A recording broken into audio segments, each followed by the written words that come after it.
Hello दोस्तों, कैसे हैं आप लोग। आशा करता हूं कि आप लोग बहुत अच्छे होंगे। मैं अमर कुमार स्वागत करता हूं आपका अपने चैनल द रैबिट ब्रेन में। जैसा कि आप लोग जानते हैं दोस्तों कि हम लोग बीपीएससी में बिहार शिक्षक भर्ती परीक्षा 2023 की तैयारी कर रहे हैं और मैं अमर कुमार आपका ले रहा हूं साइंस सब्जेक्ट का क्लास। इस परीक्षा में सामान्य अध्ययन के अंतर्गत हम लोग विज्ञान विषय की तैयारी कर रहे हैं, तो इसीलिए मैंने कोशिश की है कि आपके सामने क्वेश्चंस के लेवल वैसे हों जो कि बीपीएससी इन जनरल केसेस में पूछता है, उस लेवल के क्वेश्चन आपके सामने प्रेजेंट किए जाए। तो दोस्तों जुड़े रहिए हमारे साथ और आपको बिल्कुल भी नहीं लगेगा कि हाँ आपने साइंस सब्जेक्ट में कुछ ऐसा भी चीज़ रह गया है जो आपने नहीं पढ़ा है और एग्ज़ाम में आ गया है। इसलिए दोस्तों आखिरी तक हमारे साथ जुड़े रहिए और उम्मीद करता हूँ कि आपको इससे बहुत चीज़ सीखने को मिलेगा और बहुत जानकारी मिलेगी। तो चलिए शुरू करते हैं। आज का पहला क्वेश्चन है दोस्तों कि चूने के पानी से, एक गिलास ले लीजिए, इसमें चूने का पानी भर लीजिए और इसमें से क्या कीजिए, अरे मुंह में फूंक भर लीजिए और फूंक को इसमें से पास होने दीजिए। पास होने दीजिएगा तो देखिएगा कि चूने का पानी पहले क्या होता है, रंगहीन होता है, कलरलेस होता है, लेकिन जैसे ही ये फूंक यानी ये हवा इसके अंदर जाएगी इसका कलर बदल करके वाइट हो जाता है। तो यही क्वेश्चन है कि चूने के पानी से कार्बन डाइऑक्साइड गैस को आपने क्या किया, पास किया और इस पानी का रंगहीन जो कलर था वो सफ़ेद हो गया। अब आपको ये बताना है कि ये सफ़ेद हुआ क्यों। क्या उसमें कैल्शियम ऑक्साइड फॉर्म हो गया, या कैल्शियम कार्बोनेट फॉर्म हो गया, या कैल्शियम कार्बाइड फॉर्म हो गया, या कैल्शियम हाइड्रोक्साइड फॉर्म हो गया। 5 सेकेंड है, आंसर कीजिए। उम्मीद है आप लोगों ने आंसर सही सोचा होगा। तो इसका सही आंसर क्या चीज़ हो जाएगा, इसका सही आंसर हो जाएगा कैल्शियम कार्बोनेट। Calcium carbonate. देखिए क्या होता है कि जब हम लोग कैल्शियम हाइड्रोक्साइड, चूने का पानी क्या होता है, फार्मूला कैल्शियम हाइड्रोक्साइड, और इसमें से हम लोग पास करते हैं CO2 गैस, इसमें से पास करते हैं CO2 गैस, तो होता क्या चीज़ है, तो ये हो जाता है Ca। मान के चलिए मैं कैल्शियम हाइड्रोक्साइड को 2 पार्ट में तोड़ देता हूँ, है ना, 2 पार्ट में तोड़ देता हूँ। देखिए क्या चीज़ है, OH कितना है, 2 है, तो ये लीजिए मैंने 2 बना दिया, तो और प्लस ये रिएक्शन कर रहा है किससे, CO2 से। तो देखिए जब भी रिएक्शन करेगा तो इसमें से क्या चीज़ हो जाएगा, ये पोर्शन बाहर आ जाएगा, ये पोर्शन बाहर आ जाएगा। ये तो बन गया वाटर, H2O H2 और O H2O प्लस पीछे क्या बच जाएगा, C और ऑक्सीजन कितना है, 3, तो ये बन जाएगा CaCO3, है ना। इस तरह से ये कैल्शियम कार्बोनेट आप जानते ही हैं चूना पत्थर होता है, चूना पत्थर होता है और इसका कलर जो होता है वो क्या होता है, सफ़ेद होता है। यही वजह है कि इस चूने के पानी का रंग क्या हो जाएगा, सफ़ेद हो जाएगा। इनमें ऐसा कौन सा परिवर्तन है जो रासायनिक परिवर्तन है, यानी कि केमिकल चेंज है। लोहे में जंग लगना, या कांच का टूट जाना, पेड़ काट लोगे और या फिर बारिश हो जाएगी। आंसर करो, 5 सेकेंड है।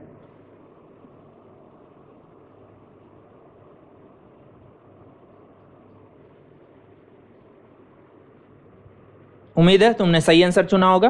तो इसका सही आंसर हो जाएगा क्या चीज़, लोहे में जंग लगना। पहली बात देखो, हम लोग छोटे क्लासों में पढ़ते हैं कि वो सभी चेंज जिसको रिवर्स नहीं किया जा सकता, जिसको रिवर्स नहीं किया जा सकता वो क्या चीज़ है, केमिकल चेंज है। लेकिन ये कंसेप्ट बहुत ज़्यादा ठीक नहीं है, बहुत ज़्यादा अच्छा कंसेप्ट ये बिल्कुल नहीं है। कैसे, पेड़ को काट लोगे वापस लग जाएगा क्या, बादल बरस लिया तो वो पानी क्या वापस बादल में चला जाएगा, कांच टूट गया जोड़ लोगे, इनमें से कोई भी रिवर्सेबल नहीं है। लेकिन फिर भी ये केमिकल चेंज नहीं है, केमिकल चेंज नहीं है। तो एक ही कंसेप्ट हमको याद रखने की जरूरत है कि केमिकल चेंज क्या चीज़ है। केमिकल चेंज वो चेंज है जिसमें किसी पदार्थ का नेचर ही बदल जाता है, किसी पदार्थ का नेचर ही बदल जाता है, और नेचर बदल गया इसका मतलब वो नया पदार्थ बन गया, नेचर बदल गया इसका मतलब क्या है, वो पदार्थ ही नया बन गया। तो देखो लोहा है, लोहे में यदि जंग लग गया तो लोहे के सारे करैक्टर खत्म हो जाते हैं ना। जो जंग लगा हुआ लोहा है उससे वो काम नहीं ना किए जा सकते हैं जो सिंपल लोहे से किया जा सकता है। क्लियर है। तो इसका मतलब क्या चीज़ है, ये केमिकल चेंज है। व्हाट अबाउट कांच टूटना, कांच टूट गया, कौन सा कुछ करैक्टर बदल गया, तुम्हारा बदल गया क्या, कांच से कुछ और बन गया, नहीं। पेड़ काट लियो, क्या पेड़ क्या कुछ और बन गया है, गाय भैंस बकरी कुछ और चीज़ बन गई क्या, नहीं।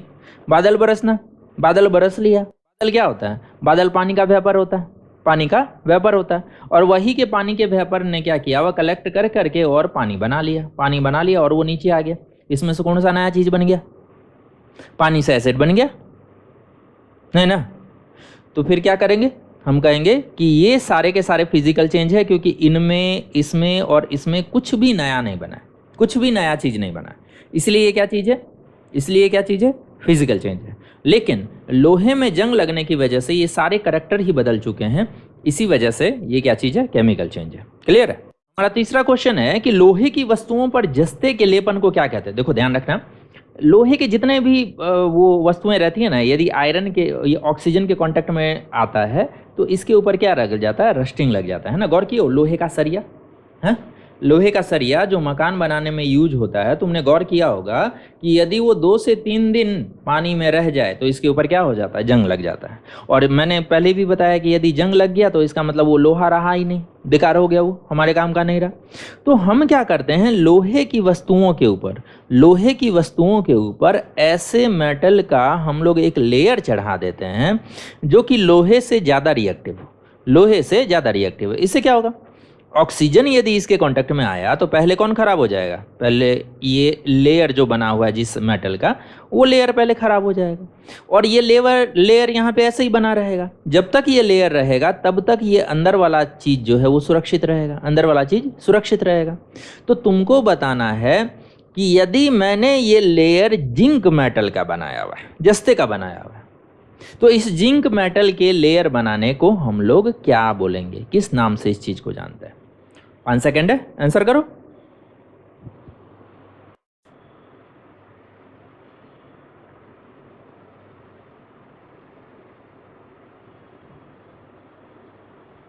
उम्मीद है तुमने सही सोचा होगा। तो इसका सही आंसर क्या चीज हो जाएगा? गैल्वेनाइजेशन। क्या हो जाएगा? गैल्वेनाइजेशन। देखो, एनोडाइजिंग एंड एलोडाइजिंग, ये दोनों ही लेयर चढ़ाया जाता है एल्यूमिनियम का। इसमें लेयर किसका चढ़ाया जाता है? एल्यूमिनियम का। लेकिन जब गैल्वेनाइजेशन होगा तो किसका लेयर चढ़ाया जाएगा? जिंक का। क्या है? जिंक। क्लियर है? हमारा नेक्स्ट चौथा क्वेश्चन है कि किसी कोशिका में ग्लूकोज के अणु है। ग्लूकोज जानते ही हो, खाना पचेगा, है ना, कार्बोहाइड्रेट। मैंने लास्ट क्लास में भी बताया था कि जब कार्बोहाइड्रेट पच जाएगा, पूरी तरह से डाइजेस्ट हो जाएगा, तो ये किस में बदल जाएगा? ये बदल जाएगा ग्लूकोज में। किस में बदल जाएगा? ग्लूकोज। तो डेफिनेटली ये ग्लूकोज क्या होगा? ब्लड में घुलेगा और शरीर के हर एक भाग तक पहुंचेगा, हर एक कोशिका तक पहुंचेगा। तो यही बोल रहा है कि कोशिका में ग्लूकोज के अणु है और वो टूटेगा तो हमको मिलेगी ऊर्जा, हमको मिलेगी ऊर्जा। तुमको ये बताना है कि ग्लूकोज के मॉलिक्यूल्स जब टूटते हैं और उनसे एनर्जी मिलती है तो इस प्रक्रिया को क्या बोला जाता है? इस प्रोसेस को हम लोग क्या बोलेंगे? 5 सेकेंड है, आंसर करो।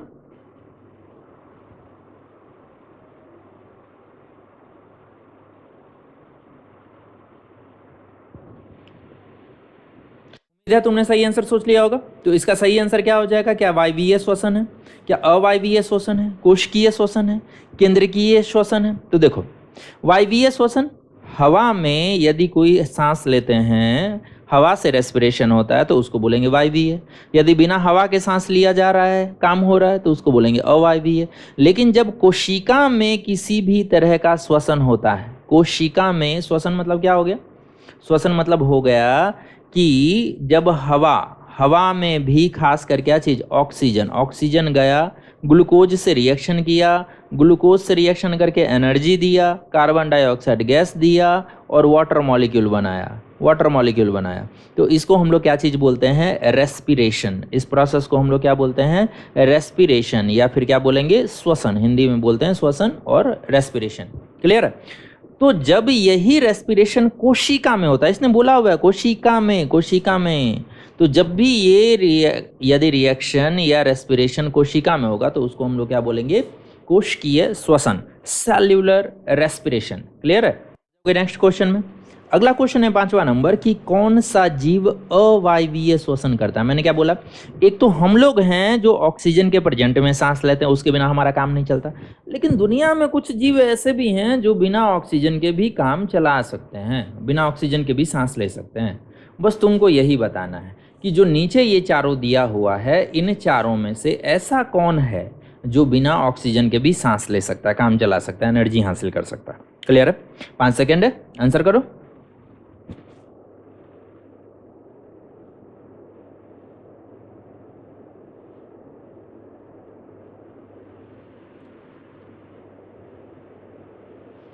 उम्मीद है तुमने सही आंसर सोचा होगा।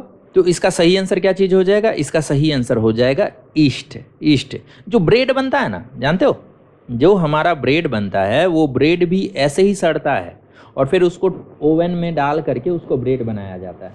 तो ये काम किसका होता है? ये काम होता है ईस्ट का। अमीबा ऐसा कोई काम नहीं करने वाला है। पैरामीशियम और यूग्लिना ये तीनों पानी में रहते हैं और लाइव भोजन को लेते हैं और उसी से एनर्जी हासिल करते हैं ऑक्सीजन का यूज करके। क्लियर है? आगे आ जाओगे। अगला है क्वेश्चन नंबर 6। क्वेश्चन नंबर 6 बोलता है कि किसके निर्माण में हम लोग अवायवीय श्वसन का यूज करते हैं। हमको ऐसा डेली लाइफ में क्या चाहिए जिसमें हम अवायवीय श्वसन यानी बिना ऑक्सीजन के सांस लेने वाले प्रोसेस का यूज करते हैं, ईस्ट का यूज करते हैं। तो क्या वो दही बनाने में या इडली या शराब या शरबत बनाने में करते हैं? आंसर करो, 5 सेकंड है।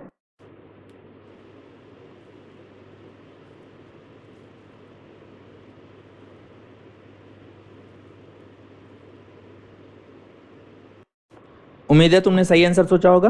तो इसका सही आंसर क्या चीज़ हो जाएगा? क्या वो दही है? बिल्कुल नहीं। दही हवा के प्रेजेंट में भी बन सकता है, इडली हवा के प्रेजेंट में ही बनता है और शरबत भी हवा के प्रेजेंट में ही बनता है। ठीक है, जो नहीं बनता है वो क्या चीज़ है? शराब। शराब में क्या चीज़ होता है? हम लोग गुड़ के घोल को एक मटके में डाल देते हैं। ठीक है, बहुत बड़े बड़े कंटेनर होते हैं, अलग अलग प्रोसेस से बनाया जाता है, लेकिन जनरल केस में होता यही है। ठीक है, अब इसमें क्या करेंगे? अनाज या फिर गेहूं की डंडी या चावल की डंडी को इसमें डाल दिया जाएगा। क्यों? क्योंकि चावल की डंडी जब सड़ेगा तो इसमें पैदा होगा ईस्ट, इसमें पैदा होगा ईस्ट, और ये ईस्ट क्या करेगा? इस शराब को गलाएगा, सड़ाएगा, और इस शराब को यानी कि गुड़ के घोल को ये क्या कर देगा? बदल देगा अल्कोहल में। बदल देगा किस में? अल्कोहल में। और इस तरह से ये शराब प्रिपेयर किया जाता है। अब ये मेथड अलग अलग हो सकते हैं, जैसे ग्रीस में अलग बनता है, यूनान में अलग बनता है ना, रोम में अलग बनता है, प्रोसेस अलग अलग है, लेकिन ईस्ट सब में कॉमन है। ईस्ट सब में कॉमन है, इसको किसी न किसी वे में डाला ही जाएगा। क्लियर है? अगली फ्लाइट से रोम निकल लो, पी लेना वहीं पे, बिहार में तो बैन है। क्वेश्चन है कि लंबी दूरी की दौड़ है, ध्यान रखना, बहुत लंबा दौड़ रहे हो या बहुत ज़्यादा काम कर रहे हो, जिम में गए हो, अब क्या होता है कि हमारी मांसपेशियों में होने लगता है दर्द, है ना। जब बहुत ज़्यादा लंबा काम करोगे, बहुत ज़्यादा दौड़ोगे या जिम वगैरह सब हार्ड वर्क करते हो तो अपने मसल्स में क्या है? क्रिम्प पैदा हो जाते हैं। तुमको ये बताना है कि आखिर उस मसल को हो क्या जाता है कि ये क्रिम्प पैदा हो जाता है, इसमें भाई दर्द होने लगता है। नीचे 4 ऑप्शन है, बताओ कौन सा सही है। 5 सेकेंड है।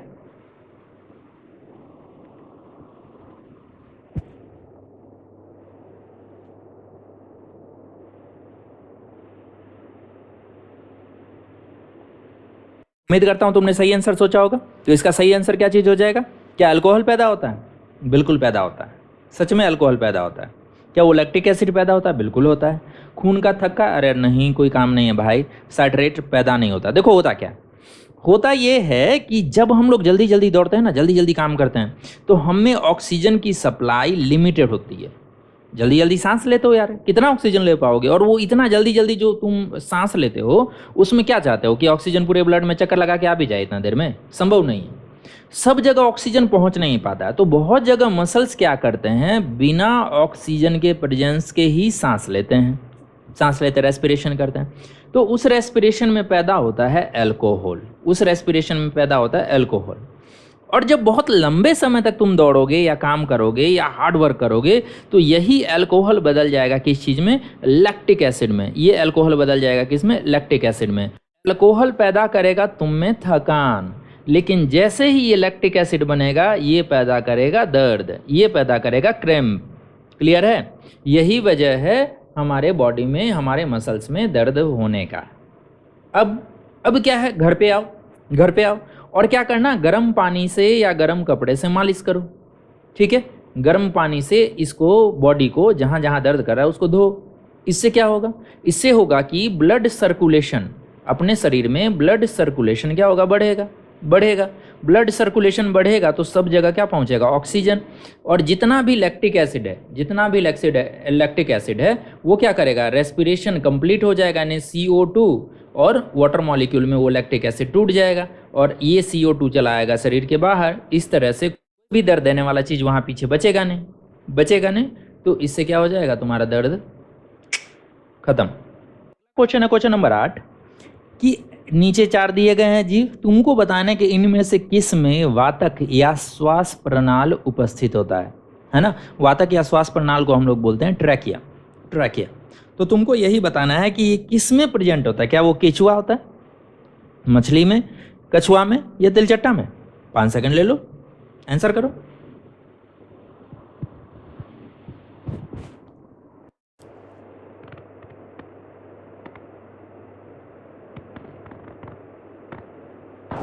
उम्मीद करता हूं तुमने सही आंसर सोचा होगा। तो क्या आंसर सोचे हो?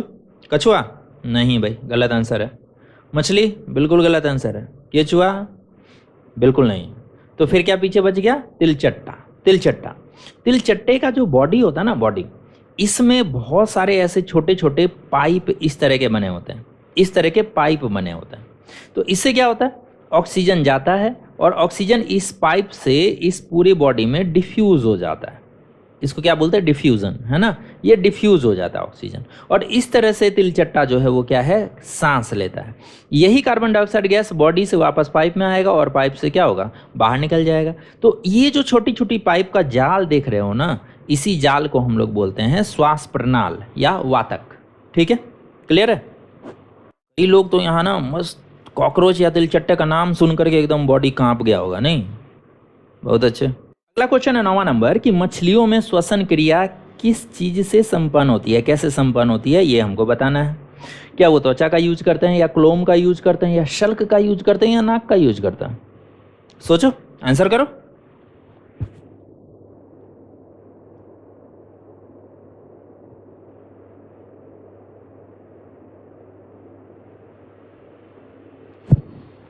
उम्मीद करता हूं तुमने सही आंसर सोचा होगा। क्या सोचे हो? त्वचा? तो डेफिनेटली जिसने क्लोन सोचा है यानी कि गिल्स सोचा है, बहुत सही हो, है ना। इसको हम लोग क्लोन को गलफड़े भी बोलते हैं। उर्दू में इसको क्या बोला जाता है? गलफड़े। क्लियर है? तो क्लोम जो होगा यानी गिल्स जो होगा, मछलियां उससे सांस लेती है। कभी गौर करना, जो मछली का शेप होता है, इस मछली के शेप में इस जगह पर, हालांकि पहले भी मछली के बारे में तुमको मैं पढ़ा चुका हूँ इससे पहले वाले क्लास में, मछली में इस जगह पर देखना ऐसे छोटे छोटे इस टाइप के ऑक्सीजन क्या होता है, इसके अंदर जाता है, इसके अंदर जाता है। अब यहाँ क्या होगा, छन्नी लगा होगा, छन्नी लगा होगा। जो घुला हुआ ऑक्सीजन है वो क्या होगा, पानी में घुला हुआ ऑक्सीजन इस गलफड़े से इसके बॉडी में पहुंच जाएगा, और बाकी पानी जो है वो दूसरी साइड से क्या हो जाएगा, बाहर निकल जाएगा। क्लियर है? इसको बोलते हैं फिन्स। ये तो तुम जानते हो, इसको क्या बोला जाता है, फिन्स बोला जाता है। ये क्या करता है, इसको तैरने में मदद करता है। ये क्या चीज़ है, ये है पूंछ, ये है पूंछ। ये पूंछ क्या मदद करता है, तो डायरेक्शन बदलने में मदद करता है। किस में मदद करता है, डायरेक्शन बदलने में मदद करता है। क्लियर है? उम्मीद है समझ गए होगे। क्वेश्चन नंबर 10 है, ये बोल रहा है कि स्थलीय पौधे हैं ना, अरे जमीन पर उगने वाले पौधे, इसको क्या करोगे, लंबे समय तक पानी में डूबा हुआ छोड़ दोगे, यानी जड़ को। देखे होगे कई जगह बाढ़ आ जाता है, और लंबे समय तक यदि बाढ़ रह गया तो बहुत सारे पौधे जो है वो क्या हो जाते हैं, प्राण त्याग देते हैं, है ना। बहुत सारे पौधे प्राण त्याग देते हैं। तुमको बस इतना ही बताना है भाई, पूरा पौधा पानी में डूब के नहीं मरा है, बस खाली उसने जड़ को डुबोया, फिर भी भाई साहब चल लिए हैं। कौन सी खुशी में ऐसा हुआ? क्या जड़ को भोजन नहीं मिला पानी जमा होने से, या फिर वो बेचारा सांस ही नहीं ले पाया और मर गया, और या फिर उसने कुछ ज़्यादा ही पानी पी लिया है, उसी से मर लिया, और या फिर भाई इन्फेक्शन हो गया, गंदा पानी गया होगा, किसी बैक्टीरिया ने हमला कर दिया, इन्फेक्शन हो गया। करो आंसर।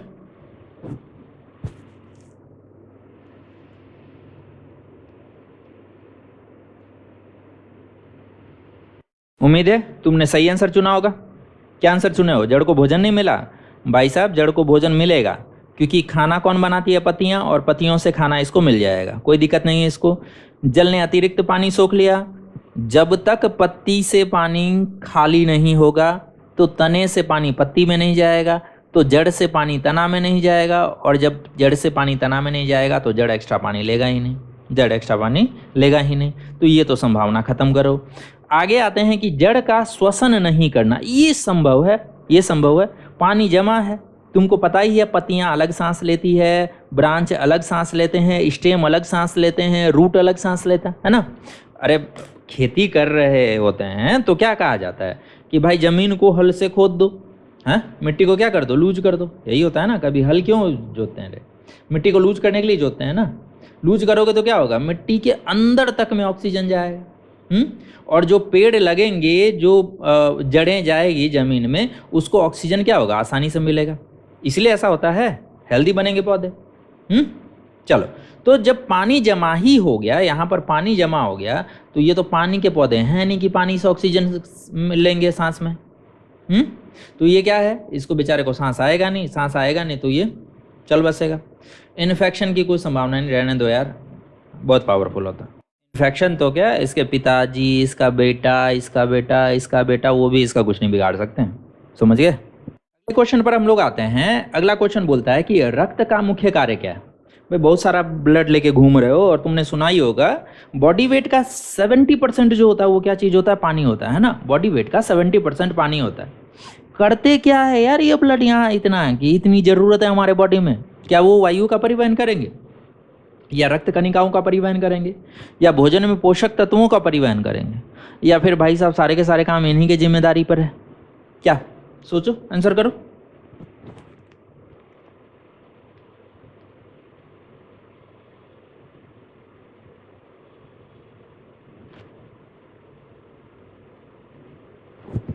हाँ बिल्कुल, तुमने सही सोचा होगा, ऑल द अबव, है ना। ये क्या करता है, गैसों का ट्रांसपोर्ट भी करता है, मतलब ऑक्सीजन को क्या करेगा, बॉडी तक लेके जाएगा, और CO2 को बॉडी से कलेक्ट करके लंग्स तक यानी फेफड़े तक लेकर के आएगा, फेफड़े तक लेकर के आएगा। तो वायु का परिवहन किया। दूसरा है परिवहन, यानी सॉरी यार, ट्रांसपोर्ट ऑफ न्यूट्रिशन, न्यूट्रिएंट्स। अब जो तुम खा रहे हो तो तुम्हारी बॉडी में ग्लूकोज गया, यही एमिनो एसिड बन गए, पचने के बाद प्रोटीन, यही विटामिन्स थे, मिनरल्स थे, ठीक है, शुगर है, ऐसे बहुत सारे पोषक तत्व हैं जो क्या है, जाएगा तो बॉडी के हर एक पार्ट तक, लेकिन लेकर के कौन जाएगा, तो ये लेकर के जाएगा कौन, ब्लड। ये लेकर के कौन जाएगा, ब्लड। पीछे बचा कि transport of blood cells, definitely 3 तरह के ब्लड सेल्स होते हैं, RBC, आगे हम लोग पढ़ लेंगे इसके बारे में, WBC वाइट ब्लड सेल, ठीक है, और क्या होता है, प्लेटलेट्स। तो इन सब को कौन एक जगह से दूसरी जगह ट्रांसपोर्ट करता है, डेफिनेटली ब्लड करता है। तो भगवान ने सारी जिम्मेदारी इसी को दे दी है ना। तो इसका मतलब है ऑल द अबव। आगे बढ़े। अगला क्वेश्चन है, क्वेश्चन नंबर 13। ये कह रहा है कि भाई रक्त का रंग जो है वो लाल हो गया, ठीक है, रक्त का रंग लाल हो गया।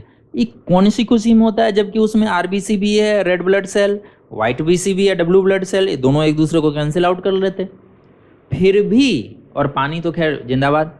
देन ऑल्सो ब्लड जो तुम देखते हो वो कैसा कलर का दिखाई देता है, रेड कलर का। कौन सी खुशी में ये रेड होता है, 5 सेकेंड है, आंसर करो।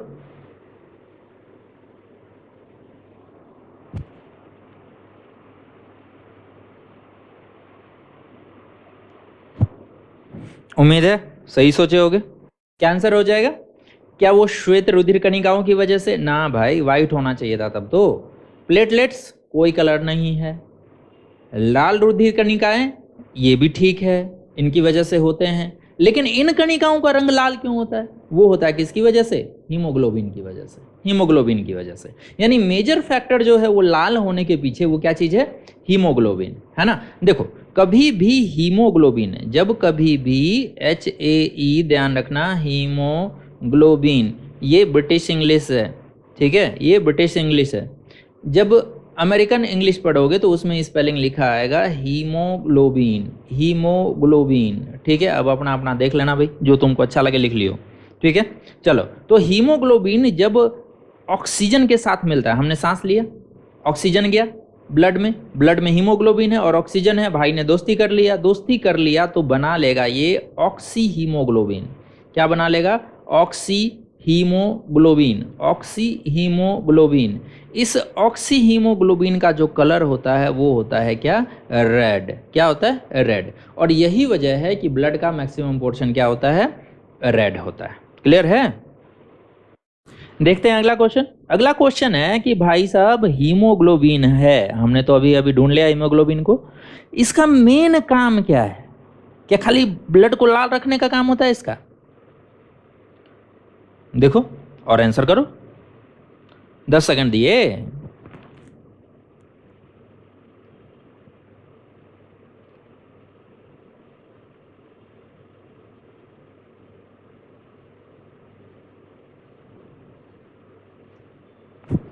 उम्मीद है अब तक तुमने सही सोच लिया होगा।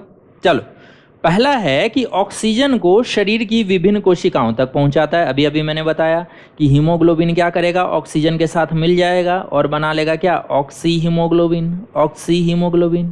क्लियर है। दूसरा है कि कार्बन डाइऑक्साइड गैस को कोशिका से फेफड़े तक पहुंचाया। एकदम सही बात है।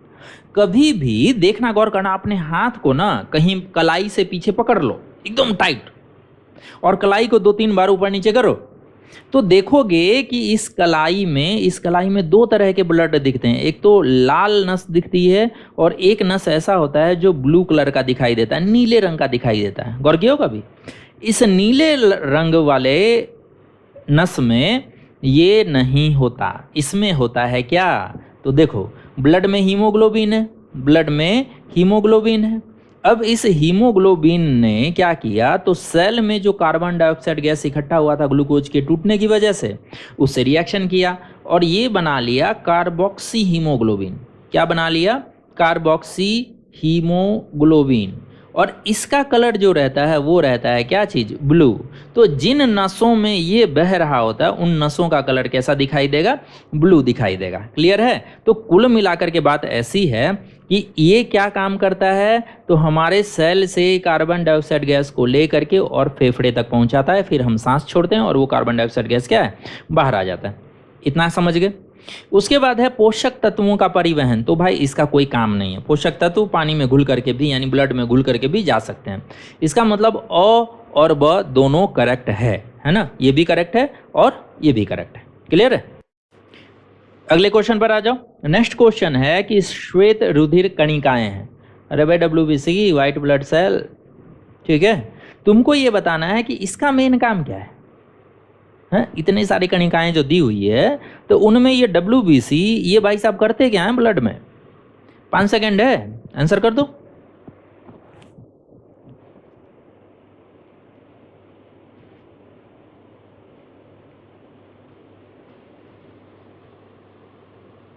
सोच लिए क्या? पोषक तत्वों का परिवहन। अरे पानी रक्त में घुल लेंगे और चल लेंगे। खून का थक्का जमाना, तो इन्होंने अपनी जिम्मेदारी नहीं ली हुई है। तो एक अच्छा, लाल रक्त कणिकाओं की मदद करना, इसको नीड नहीं है। एक काम इन लोगों का मेन काम है, वो क्या है, रोगाणुओं को नष्ट करना। देखो क्या होता है कि जैसे हमारा बॉडी है ना, हमारे बॉडी में बाहर से यदि कोई बैक्टीरिया आया या वायरस आया या एनी प्रोटोजोन्स कोई भी आए, तो ये क्या हो जाएगा, ये बंदा एक्टिव हो जाएगा, है ना, इधर उधर एकदम घूमने लगेगा जहाँ से ये एंट्री करेंगे और वहाँ पर इनको गिन गिन करके मारेंगे, मतलब चुन चुन करके मारेंगे। ठीक है। हाँ, तो यही इनका काम है। मेनली हमारे शरीर को क्या है, बीमारियों से बचाना ही इनका काम है। क्लियर है। अच्छा, एक चीज़ और, व्हाइट ब्लड सेल बहुत सारे टाइप के हो सकते हैं। ये लिम्फोसाइट हमारे ऑर्गन्स के बाहर एक लिक्विड रहता है जो हमारे ऑर्गन्स को हमेशा गीला बना के रखता है। देखो, ऑर्गन्स को गीला बनाना बहुत ज़रूरी है। कारण है, कभी भी मांस, यदि तुम लोग मांस खाते होगे, मटन खाते होगे, तो देखना मटन यदि सूख जाएगा ना, यदि मटन सूख जाए तो सूखने से क्या होगा, ये 2 मटन आपस में चिपक जाएंगे और फिर इनको अलग करना बड़ा परेशानी वाला बात है। ये तो चलो मटन है, डेड है, तो तुम अलग कर सकते हो। यदि ह्यूमन बॉडी हो ना, तो ये चीज़ें थोड़ी सी मुश्किल हो जाती है। यही वजह है हमारे 2 ऑर्गन्स आपस में चिपकने नहीं चाहिए और इसका सबसे अच्छा तरीका है, यदि ये गीले रहे तो ये चिपकेंगे ही नहीं। इसीलिए बाहर ना एक लिक्विड हमेशा फ्लो करता रहता है, ऑर्गन के बाहर एक लिक्विड हमेशा फ्लो करता रहता है, जिसको हम लोग बोलते हैं लिम्फ। ये 10th क्लास में हम लोग पढ़ेंगे। इसको बोलते हैं क्या, लिम्फ। और लिम्फ में जो ब्लड सेल्स होते हैं उनको बोला जाता है लिम्फोसाइट। और मेनली इनका भी काम वही है, फॉरेन पार्टिकल से लड़ना, है ना। कुछ भी अंदर बॉडी में घुसने की कोशिश करो, चलो टाटा बाय बाय कर दो। क्लियर है। चलो, इसी में एक और चीज़ होता है व्हाइट ब्लड सेल में ही, मेमोरी सेल। ध्यान रखना, एक होता है मेमोरी सेल। ये बंदा हमेशा याद रखेगा कि लास्ट टाइम जिसने अटैक किया था उसने बॉडी में कौन कौन से केमिकल छोड़े थे और उसकी काट क्या बनानी है, ये हमेशा याद रखेगा। फॉर द एग्जांपल के लिए, यदि मान के चलो मैं ही हूँ जिसको जॉन्डिस हो गया, ठीक है, या कोई भी और कोई प्रॉब्लम हो गया, मान के चलो कि मुझे जॉन्डिस हो गया। अब क्या होगा कि जब जॉन्डिस के बैक्टीरिया हमारे बॉडी में घुसेंगे और जब WBC, व्हाइट ब्लड सेल, इनसे फाइट करेंगे, लड़ेंगे, तो इनमें जो मेमोरी सेल होगा वो याद रखेगा कि इस भाई ने कौन सा केमिकल रिलीज किया था और इसके काट के रिस्पेक्ट में हमने क्या छोड़ा था। यही वजह है कि जब अगली बार जॉन्डिस तुम्हारे शरीर पर अटैक करने लगेगा तो बिना कोई नुकसान पहुंचाने से, यानी बिना कुछ नुकसान पहुंचाए बिना ही ये इसको क्या करेगा, खत्म कर देगा, इसको खत्म कर देगा। क्लियर है? तो ये होता है काम WBC का। अगला क्वेश्चन है कि हमारे शरीर में भाई WBC हमने देख लिया, अब बता दो RBC यानी लाल रक्त कणिकाओं का मुख्य काम क्या होगा। 4 ऑप्शन है नीचे, 5 सेकंड है तुम्हारे पास, आंसर कर लो।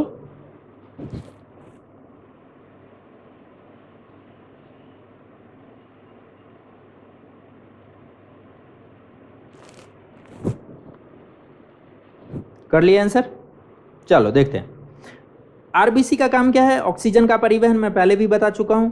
ये लाल रक्त कणिकाओं पर होता है क्या चीज, हीमोग्लोबिन।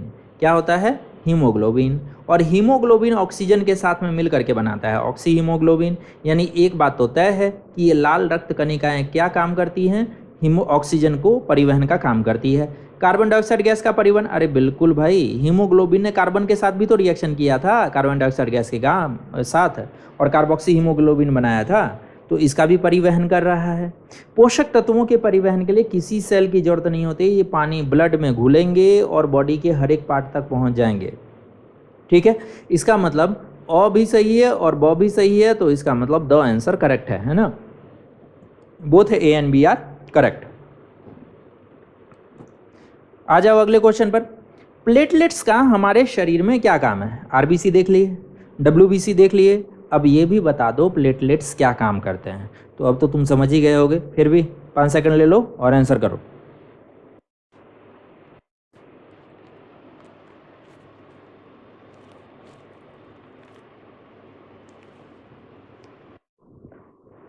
उम्मीद करता हूं तुमने सोच लिया होगा। क्या सोचे हो, क्या वो पोषक तत्वों का परिवहन करता है। मैंने कितनी बार कहा, ब्लड में घुल के चला जाएगा।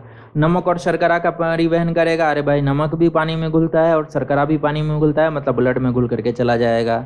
एंजाइम्स इसकी ज़रूरत नहीं है, ये भी ब्लड में घुलेंगे और चले जाएंगे। तो पीछे क्या बच गया, खून का थक्का जमाना। कभी भी देखना, यदि तुम्हारा हाथ है और यहाँ से कट गया तो धीरे धीरे ब्लड बहते बहते क्या होता है ना, ये गाढ़ा होने लगता है, और गाढ़ा होकर के ये क्या पोर्शन है, सूख जाता है। ये सारा काम कौन करता है, ये करता है प्लेटलेट्स। ये सारा काम कौन करता है, प्लेटलेट्स। होते क्या है कि जैसे ही किसी जगह तुम्हारा ये हाथ कटा है ना, तो हमारे जो ब्लड है, ब्लड में ऐसे प्रोटीन्स रहते हैं जो हवा के कांटेक्ट में आने पर इस तरह की जाली टाइप की संरचना बना देते हैं, जाली।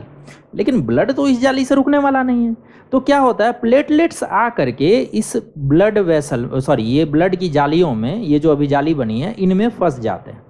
प्लेटलेट्स इनमें फंस जाते हैं और फंस करके क्या होते हैं, जितने भी छेद होते हैं उन छेद को बंद कर देते हैं।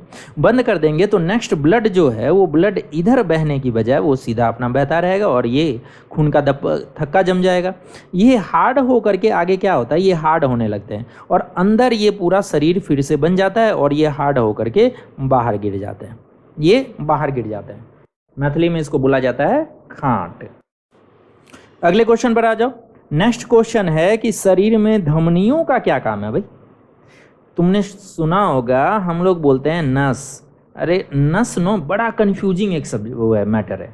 क्या होता है कि न्यूरॉन्स को भी हम लोग नस ही बोलते हैं, और जो धमनियाँ या शिराएं होती है, धमनियाँ या शिराएं होती है, उनको भी हम लोग नस ही बोलते हैं। तो परेशानी यहाँ पर है, इसीलिए नस का यूज मत करो, यूज किसका करो, धमनी और शिरा का। तुमको बताना है कि हमारे शरीर में धमनियों का मेन काम क्या रहेगा। ठीक है, 4 ऑप्शन है, 5 सेकंड है, कर लो आंसर।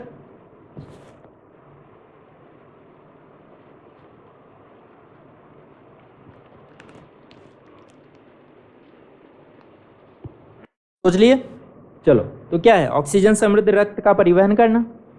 बिल्कुल बिल्कुल यही काम है। हर्ट जो होगा ना, देखो अब हर्ट यार बनने वाला नाम है मेरे से अभी।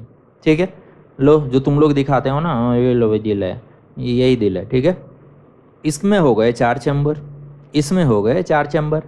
चलो, तो ये जो चैम्बर है, ये चैम्बर, इसमें क्या होता है, ऑक्सीजनेटेड ब्लड आता है। इसमें क्या होता है, ऑक्सीजनेटेड ब्लड आता है, और ब्लड यहाँ से यहाँ आएगा और ये पंप करेगा, ये पिचक जाएगा। जैसे गुब्बारे को एकदम पिचका दो, तो वो पिचकेगा तो क्या होगा, एकदम पानी बहुत तेज़ी से प्रेशर से बाहर निकलेगा।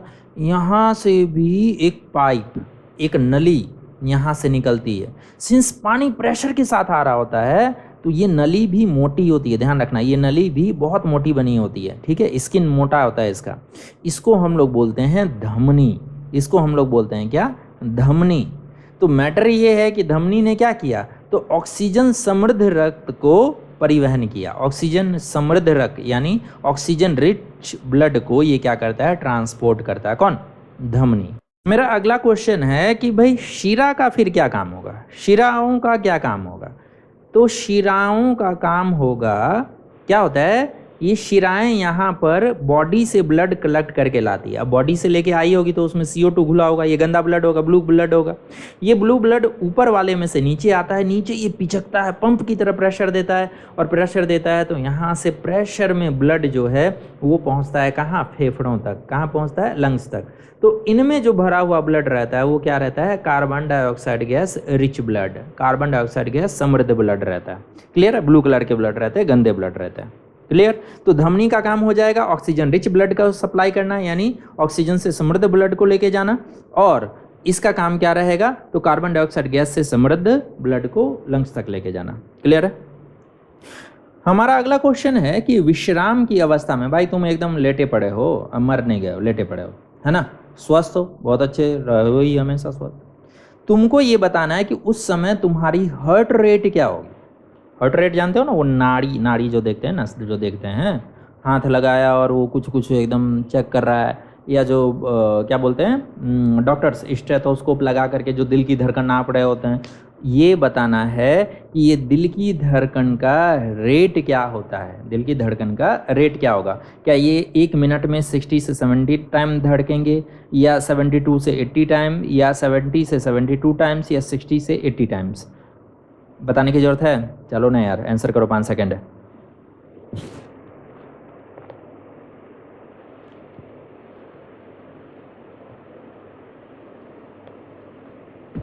उम्मीद है बिना गूगल देखे भी आंसर कर सकते हो इसका, है ना। क्या होगा, कितनी बार धड़कता है, 72 से 80, अरे नहीं, तो 60 से 70, 60 से 70, बहुत सही।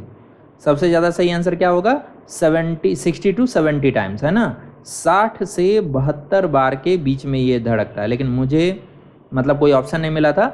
ओरिजिनल क्या होता है, 60 to 72, 60 से लेकर के 72 स्पंदन प्रति मिनट या बीट प्रति मिनट के रेट से ये दिल धड़कता है, या हमें हार्ट बीट सुनाई देते हैं। क्लियर है। आ जाओ अगले क्वेश्चन पर।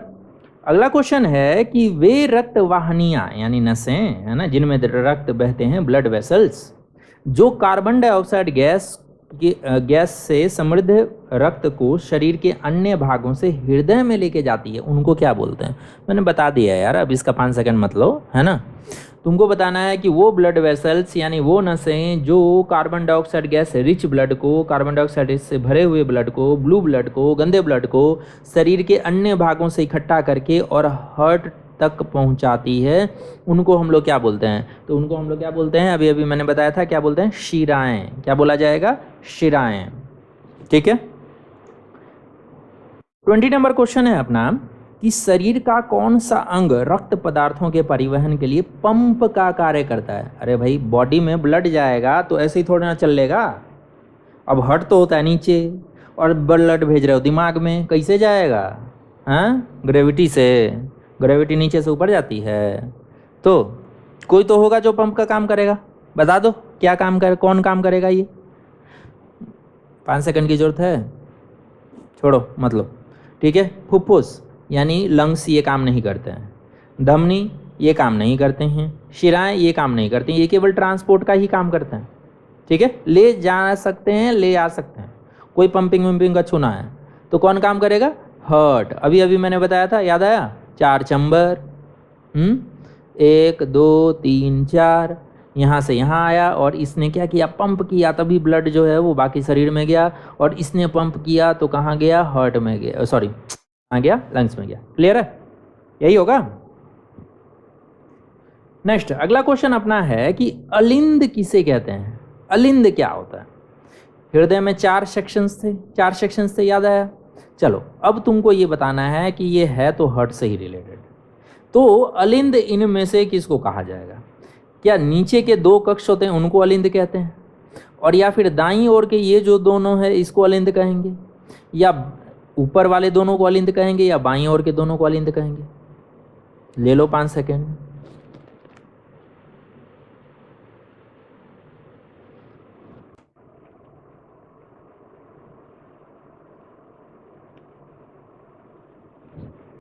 उम्मीद है इसमें तुमको कोई परेशानी नहीं हुई होगी। तो अलिंद किसको कहते हैं? ऊपर वाले दोनों, ऊपर वाले दोनों को हम लोग बोलते हैं अलिंद। एक को हम लोग बोलते हैं एट्रियम, इंग्लिश में बोला जाता है एक को क्या? एट्रियम। और जब दोनों को मिलाया जाएगा यानी बहुवचन होगा तो एट्रियम को बोला जाता है एट्रिया। एट्रिया, ध्यान रखना ये एट्रिया जो है वो क्या है? फ्रेंच वर्ड है, फ्रेंच वर्ड है। अरे फॉर्मूला देखे हो रे, एक वर्ड होता है फॉर्मूला, है ना? फॉर्मूला इंग्लिश वर्ड है, सिंगुलर है, एक वचन है ये, है ना? सिंगुलर है और एक वचन है। यदि इंग्लिश में इसको हम लोग बहुवचन बनाएंगे तो होगा फॉर्मूलाज, होगा फॉर्मूलाज। लेकिन तुम यदि मैथ का बुक पढ़ते होगे तो अभी तुमने देखा होगा आजकल लिखा हुआ आता है फॉर्मूलाए, है ना? फॉर्मूलाएं। अच्छा यार हिंदी नहीं है, फ्रेंच है। ये क्या है? ये फ्रेंच वर्ड है। कि निलय क्या है? तो निलय तो तुम समझ ही गए होगे कि जब ऊपर वाले को हम लोग अलिंद बोलते हैं तो जाहिर से बात है कि निचले जो दो कक्ष होंगे हृदय के, हर्ट के जो निचले दो कक्ष होंगे जो पंपिंग का काम करते हैं उनको हम लोग बोलते हैं क्या? निलय। उनको बोलते हैं हम क्या? निलय, या इंग्लिश में बोलते हैं वेंट्रिकल्स।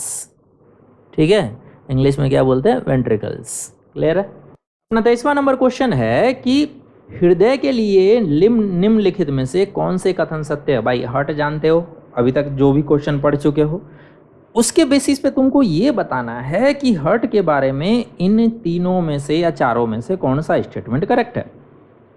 पहला, क्या 4 कक्षों से मिलकर के बना हुआ है यानी 4 चैम्बर होते हैं उसमें, और या फिर इसमें 2 मुख्य धमनी और 2 मुख्य शिरा होती है, और या फिर यदि स्टेथोस्कोप का यूज करते हो तो उससे हृदय का जो रेट होता है उसके साउंड को बढ़ा करके सुना जा सकता है।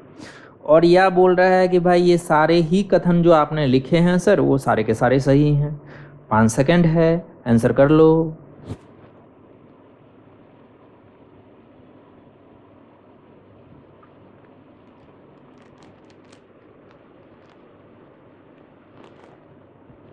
सही आंसर क्या चीज हो जाएगा? इसका सही आंसर हो जाएगा चारों के चारों सही हैं, क्योंकि अभी अभी मैंने बताया कि हार्ट में कितने चैम्बर थे? 4 चैम्बर, ये तो करेक्ट है। दूसरा है कि 2 मुख्य धमनी और 2 मुख्य सिराएं होती है। डेफिनेटली एक ब्लड लाने वाला होता है और एक ब्लड ले जाने वाला होता है। यहाँ भी एक ब्लड लाने वाला होता है, एक ब्लड ले जाने वाला होता है। तो 2 मुख्य धमनी, 2 मुख्य शिरा। क्लियर? और तीसरा है कि स्टेथोस्कोप ये क्या करता है? अरे भाई हार्ट रेट, सही बात है कि हार्ट रेट की ध्वनि को स्टेथोस्कोप क्या करता है? थोड़ा बढ़ा देता है और फिर वो सुनाई देता है। ना हो ना, एक एक्सपेरिमेंट कर लेना, एक पाइप ले लेना और एक की वो किरोसिन वगैरह नहीं तोलते रहते हो, देखे हो? हाँ, उसमें घुसेड़ देना और क्या करना उसको हार्ट पे, जहाँ हार्ट है, किधर है हार्ट, दाईं की बाईं साइड, बता देना कमेंट बॉक्स में। तो जिधर हर्ट हो उधर उस कीप को लगा देना और दूसरे साइड से सुनने की कोशिश करना, तुमको आवाज़ तेज आएगा, है ना? क्योंकि वो क्या करता है, बहुत एरिया से, बहुत ज़्यादा एरिया से ध्वनि को कलेक्ट करता है, तो इसलिए बहुत तेज आवाज़ आती है। तो डेफिनेटली ये भी सही है। तो इसका जो सबसे करेक्ट आंसर क्या हो जाएगा? उपरोक्त सारे के सारे ही सही हैं भाई, जो हमने अभी यहाँ नीचे लिखा हुआ है वो सारे के सारे सही हैं।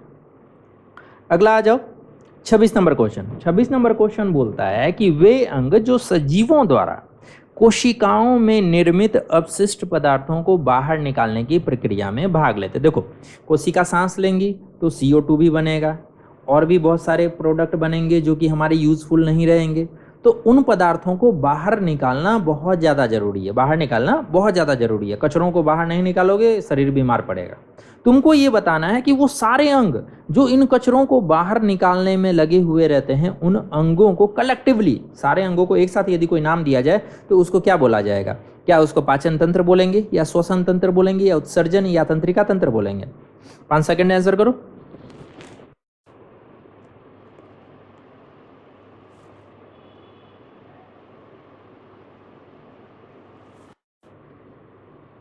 उम्मीद है तुमने सही आंसर किया होगा। तो इसका सही आंसर क्या चीज हो जाएगा? उत्सर्जन, उत्सर्ज करना, बाहर निकालना, है ना। एक्सक्रीशन सिस्टम, उत्सर्जन तंत्र हम लोग बोलते हैं। क्लियर? चाहे वो टॉयलेट को छानने का काम हो, या पॉटी को बाहर निकालने का काम हो, या CO2 को बाहर निकालने का काम हो, या पसीना को बाहर निकालने का काम हो। ठीक है, ये सारे के सारे क्या चीजें हैं? उत्सर्जन तंत्र है, उत्सर्जन है। क्लियर? अगला है कि रक्त छनन की कृत्रिम विधि को क्या बोलते हैं? भाई देखो, किडनी, हमारे शरीर में एक वर्ड है, एक अंग है किडनी। ये किडनी क्या करता है? ब्लड जो है वो किडनी में जाएगा, ब्लड किडनी में जाएगा, और ये किडनी क्या करेगा? इस ब्लड को छान करके प्योर ब्लड देगा, कचरों को हटा देगा। और ये कचरे क्या हो जाएंगे? बाहर का रास्ता देख लेंगे, बॉडी के बाहर का रास्ता देख लेंगे, है ना। इनमें ज़्यादातर जो होता है वो टॉयलेट यानी सुसु के फॉर्म में जो है वो बाहर निकल जाता है। तो अब तुमको बताना है कि मान के चलो किसी आदमी की किडनी चल बसी है। क्लियर है? उसने जवाब दे दिया भाई अब हमसे ना है वो। तो ऐसे कंडीशन में ब्लड को छानना तो जरूरी है ना भाई। तो ब्लड को छानोगे किसी कृत्रिम मेथड से, आर्टिफिशियल मेथड से। तो तुम्हें बस वही बताना है कि इस मेथड को बोलते क्या हैं। क्या उसको अपोहन बोलते हैं, या उत्सर्जन बोलेंगे, यूरिनेशन बोलेंगे, या कोई भी करेक्ट नहीं है? आंसर करो।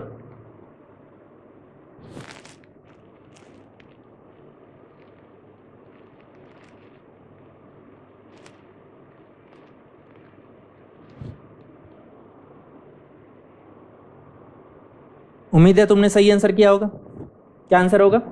डायलाइसिस। एक वर्ड तुमने बहुत अच्छे से सुना होगा, डायलाइसिस। इसमें क्या होता है? एक डायलाइजर होता है, एक मशीन होती है, ठीक है, जो शरीर का गंदा ब्लड है वो इसमें से पास किया जाता है, और जब ये साफ करके जो साफ ब्लड बाहर निकालता है, इस ब्लड को वापस शरीर में भेज दिया जाता है। तो इस मशीन को हम लोग बोलते हैं डायलाइजर। इस मशीन को हम लोग बोलते हैं डायलाइजर, और इस प्रोसेस को बोला जाता है क्या चीज? डायलाइसिस। इस प्रोसेस को क्या बोलेंगे? डायलाइसिस। क्लियर है? नेक्स्ट 26 नंबर क्वेश्चन है कि मानव मूत्र में उत्सर्जित मुख्य यौगिक क्या रहता है? देखो, पेशाब करते हो, है ना, पेशाब करते हो तो छोड़ो, यही बता दो, पहले आंसर कर दो कि जो पेशाब में निकलता है वो मेन कंटेंट क्या रहता है टॉयलेट का? क्या वो लैक्टिक एसिड होगा, यूरिक एसिड होगा, या यूरिया रहेगा, और या फिर नमक रहेगा? 5 सेकंड है, आंसर करो।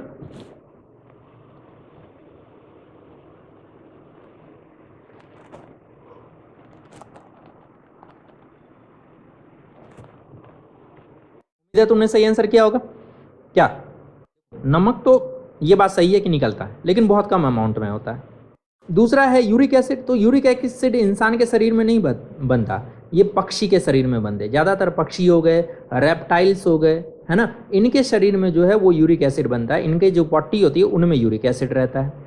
लैक्टिक एसिड दही में होता है, कहाँ उसको पट्टे वट्टे में घुसेड़ रहे हो भाई, ठीक है। तो पीछे क्या बच गया अपने पास? यूरिया। हाँ बिल्कुल, ये वही यूरिया जो खाद के रूप में यूज करते हो। गौर करना, जब कभी भी कहीं पर घास उगा हुआ होता है ना, घास, ठीक है, और वहाँ एक दीवार बनी होगी, और इस दीवार पर लिखा होगा पेशाब करना मना है, यहाँ पेशाब करना मना है, और फिर भी देखोगे एक आदमी ढीठ होगा, वो यहीं पर अपना टॉयलेट कर रहा होगा, यहीं पर टॉयलेट कर रहा होगा, और यहाँ की सारी घास जो है वो जली हुई होगी। ये किस वजह से होता है? यूरिया की वजह से। जब यूरिया एक्सेस अमाउंट में किसी चीज़ को दिया जाए तुरंत जल जाएगा। कोई भी पौधा उगा लो नया नया, है ना, आलू का ही पौधा उगा लो, भर के यूरिया डाल दो, देखो क्या होगो। ओके, नेक्स्ट 27 नंबर क्वेश्चन बोलता है कि पादपों में खनिज लवणों का अवशोषण होता है। ये तो जानते हो ना रे, खनिज लवण चाहिए कि नहीं चाहिए? कॉपर, तांबा, अरे एक ही चीज होता है भाई, कॉपर हो गया, आयरन हो गया, है ना, और भी कई पार्टिकल्स हो गए। तुमको मेनली ये बताना है कि ये कौन करता है, खनिज लवणों का अवशोषण कौन करता है, कौन सा पार्ट करता है? क्या वो मूल रोम करते हैं यानी रूट हेयर के जरिए, मूलांकुर करते हैं यानी रेडिकल्स करते हैं, या प्रांकुर करते हैं यानी प्रोंग के जरिए, और या फिर तना करता है यानी स्टेम अपने से कर लेता है? आंसर कर लो।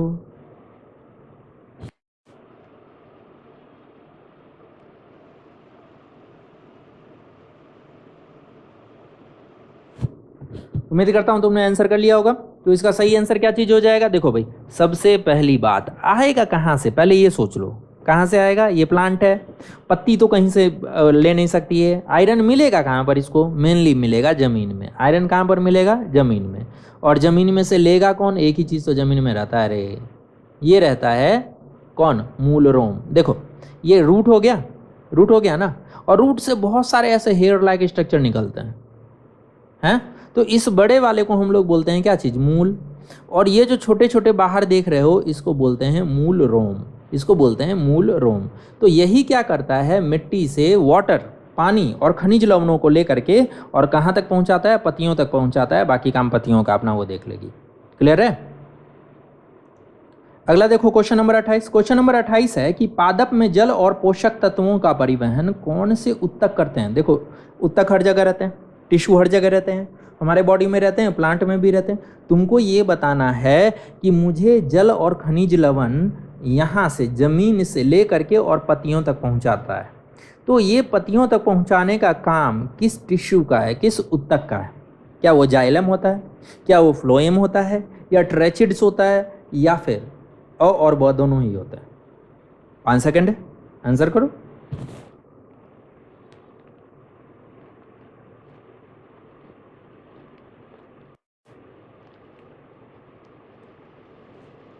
इधर तुमने सही आंसर किया होगा। ठीक है, क्या है? जाइलम। इसका सही आंसर क्या चीज़ हो जाएगा? जाइलम। देखो कभी भी बड़े पेड़ को कट रहा होगा ना तो उसमें देखना अंदर की तरफ ऐसे छोटे छोटे रिंग्स बने होते हैं, फिर उसके बाहर भी एक रिंग्स होता है। तो ये जो छोटे वाला अंदर वाला जो रिंग है वो एक नली की तरह होता है, और इस नली से जल और खनिज लवण, वाटर एंड मिनरल, ये चढ़ते चढ़ते चढ़ते चढ़ते ऊपर पत्ती के पास पहुंच जाते हैं। और जो बाद में बताऊंगा, अब वो लोग जिनको लगता है कि जब ऑप्शन में और ब दोनों या सभी के सभी सही हैं, ऐसा कुछ आ जाए वही करेक्ट होगा से। ठीक है। अगला क्वेश्चन है, देखो अभी मैंने बताया कि पत्तियां क्या कर रही है? भोजन बना ली, भोजन बना ली, लेकिन पत्ती ने ना भोजन बनाया है। एनर्जी तो सबको चाहिए। क्या तुम्हारा स्टेम बिना एनर्जी के काम कर लेगा?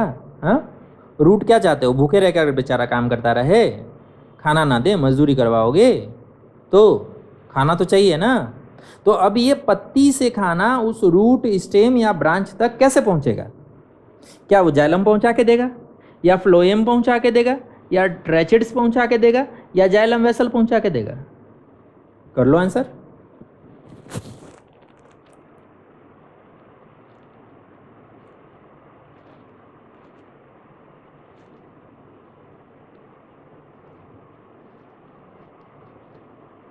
अब तक तो सोच लिए होगे, और टाइम चाहिए। जाइलम अभी अभी मैंने बताया भाई, ये जल और खनिज लवणों का परिवहन करता है ना, दोनों चीज़ों का, यानी नीचे से ऊपर और ऊपर से नीचे एक साथ काम नहीं हो सकते हैं। क्लियर है? एक क्या बोल रहे हो कि पाइप में इधर से पानी भी जा रहा है और उधर से भी पानी आ रहा है? लगा लेना बुद्धि, कोई बात ना है। चलो, फ्लोएम, ये जो काम होता है वो किसका होता है? फ्लोएम का होता है। ट्रेचिड्स इसका काम नहीं होता, ये जाइलम का ही एक पार्ट होता है, और ये जाइलम वेसल भी जाइलम का ही पार्ट होता है। इन दोनों का ही मेन काम क्या हो जाएगा? वाटर और मिनरल्स को ऊपर लेकर के जाना। तो मेनली खाने को बॉडी के हर एक पार्ट में कौन लेकर के जाता है? फ्लोएम लेकर के जाता है। कौन है? Phloem tissue. क्लियर है? आ जाओगे तीसरे क्वेश्चन पर। वैसे मन तो था कि बाकी टीचर की तरह ये तुम्हारे भरोसे ही छोड़ दूं कि तुम लोग कर लो, लेकिन फिर सोचे गरियाओगे, अपने ही बता देते हैं भाई। पादप के किस अंग को जनन अंग बोलते हैं? जनन अंग समझ गए, जहाँ से बच्चे पैदा होते हैं। अब भाई पौधे बच्चे तो पैदा करेंगे ना, तो पैदा क्या करेंगे? बीज। तुमको ये बताना है कि एक पौधे में जनन ऑर्गेन्स यानी जनन अंग या फिर सेक्स ऑर्गन कौन से हैं? क्या वो पुष्प होते हैं यानी कि फूल, पत्तियां होती है, या जड़ होते हैं, या तना होते हैं? कहाँ से ये चीज़ होता है ना? थोड़ा सोच लियो और फिर आंसर करना। चलो 5 सेकंड है, आंसर करो जरा।